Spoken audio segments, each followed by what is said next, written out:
And to ensure Korea is better prepared for such economic uncertainties, President Park Geun-hye urged lawmakers to quickly pass relevant reform bills. Song Ji-san fills us in.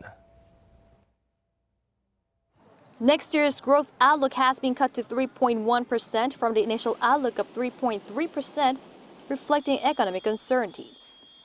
President Park Geun-hye stresses reform as the key to support balanced growth in such difficult times.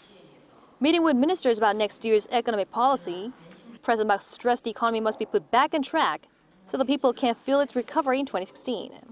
She added that the Korean economy fared relatively well despite obstacles in and out of Korea, but said there are even more uncertainty to be tackled next year, like the potential U.S. Fed rate hike, which would add even more variables into international financial markets.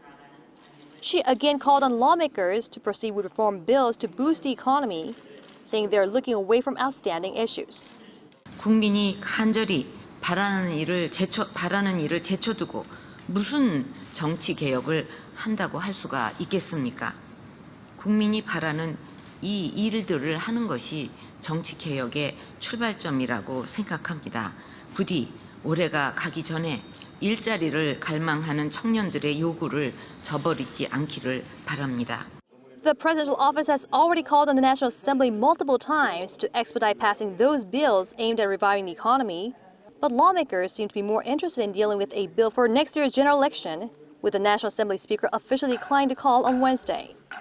Park said our youth is taking the toll for the delay, saying that thousands of new jobs would have been created, for example, only if the bills on facilitating the service sector had taken effect.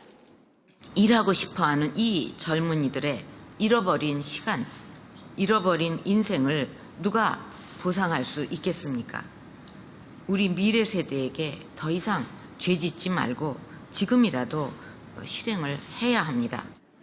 She reiterated now is a critical time for the Korean economy in determining whether it can take another leap forward or slump into slowing growth, and growth can only be fully supported with reforms. Song Ji-sun, Arirang News.